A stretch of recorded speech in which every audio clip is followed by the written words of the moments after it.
Half a day, and welcome to Coffee with the Candidates. I'm Kate Baltazar Dodge, your host, and I'm pleased to be here today with Senator Tony Atta, candidate for the 36th Guam Legislature. Half a day, Senator. Half a day. Good morning to our people of Guam.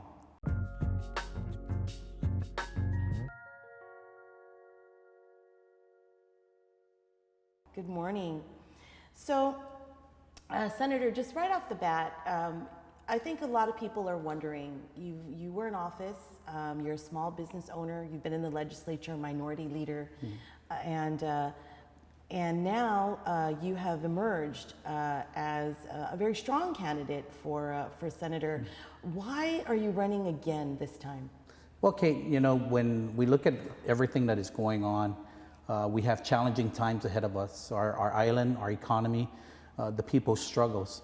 And anytime that you have an opportunity to do what you can to step forward and put yourself out there to help our island grow, help our economy grow, and get people back to the jobs they need to be in, it gives you a sense of pride. And that's what we have on our island, is pride, so that we can continue to move forward. Our island is great, and we want to make it great again. We want to keep it to where our children would want to come back. They want to open their businesses here, they want to study here, and things like that. And that's what's important to us, and that's what's important to me. Senator, if elected, what would be your first legislative initiative? Well, Kate, I'm looking at a couple of different types of legislations that I want to bring forward. And I think when we look at how education is going now, education is going to be online, in school, or even both, right? Half online and half in school. I want to make sure our children got the technology that they need, get access to internet that they need if they're online, and that way they can be able to afford themselves the adequate education. We don't want to leave our children behind when it comes to education. We want to make sure that the quality of education they get in school is going to be the quality of education that they can get online. And that is one of my legislations that I would like to move forward.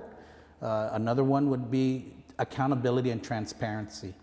And that goes in all three branches of government: the legislative, the executive, and judicial. You know, we, at this point in time, you know, we have transparency and accountability in our two sectors of government.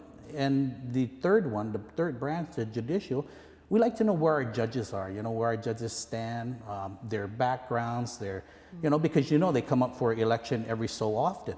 You know, they get reappointed or reelected back into office. So we want to make sure that we know where they stood on certain issues, how they perform throughout their judicial career. So that, again, is where I want to go.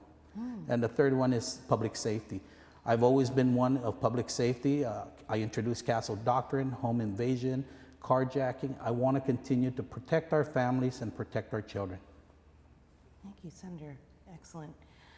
So there has been a lot of criticism for the legislature, especially in light of the recent pandemic. What would you have done differently handling the pandemic in terms of economic recovery?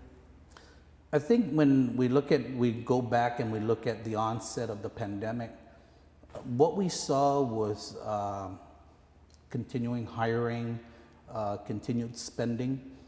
I would have turned around and tightened the belt. We should have said, you know what, let's hold on to as much revenues as we can to ensure that after the pandemic that our economy continue to move forward. Because when we continue to spend the way we do during the pandemic, once we get out of it, we're not going to be able to have that sustainability for our island and get out of the economic downfall that we're in. We're going to need to spend more money on tourism. We're going to need to spend more money on beautifying our island, and we're not going to have that money if we didn't tighten it from the very beginning. So that's probably what I would have done, is tighten it from the very beginning. Senator, the residents of Guam have long just opined and had grave concerns about the cost of living on our island. What would you do to alleviate that and and help with the growing cost of living on Guam? Wow, cost of living. You know, that is always an issue. It goes way back. When I ran for lieutenant governor with Ray Tenorio back in a couple of years ago, you know, we spoke about educating our residents. We spoke about trades. What we want to do, or what I want to do, is turn around and utilize the skill set that our people have to get them into different trades. If one trade is not, you know, performing well for them, that, you know, they want to get a pay raise, or, you know, a step up in providing for their family, then look for a different trade that they'll be able to get into. I think that when we move into our economy and the cost of living, it's about moving people forward and moving people to higher education or higher trade skills or mindset development, to where they be able to get the pay that they're looking for to ensure that they're able to provide for their families. Awesome. Senator, if you were to chair a committee if elected, what committee would that be? I think the committee that I would want to have oversight of would be perhaps revenue and taxation. And I think it's important because everything that we do in government depends on the revenues that are brought in. It depends on the revenues that are collected.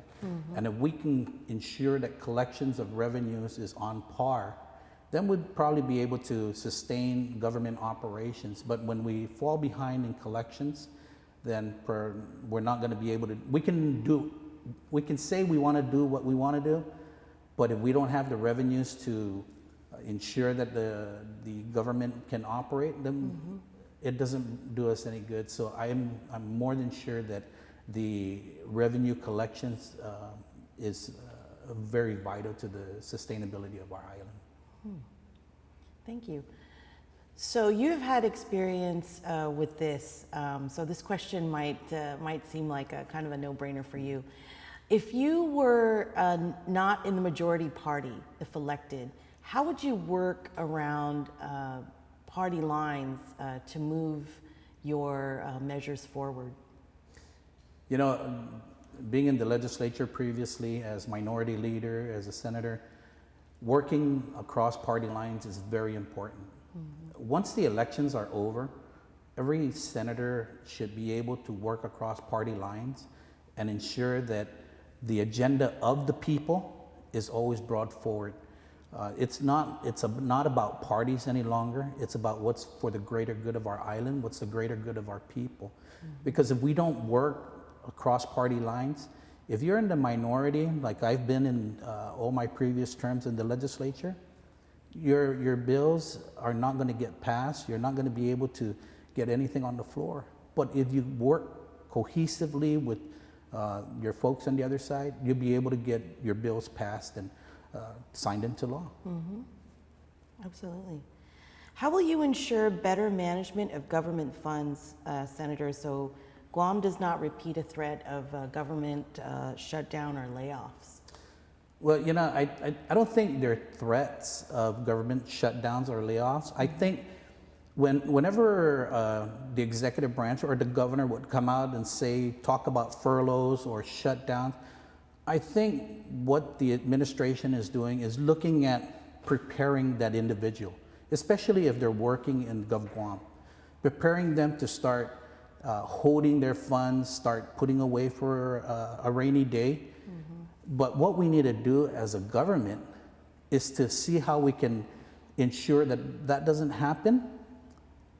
But even if it does happen, government will always be there to operate. And it may be temporary that, you know, you're going to be furloughed a couple hours, or, you know, reduction in hours.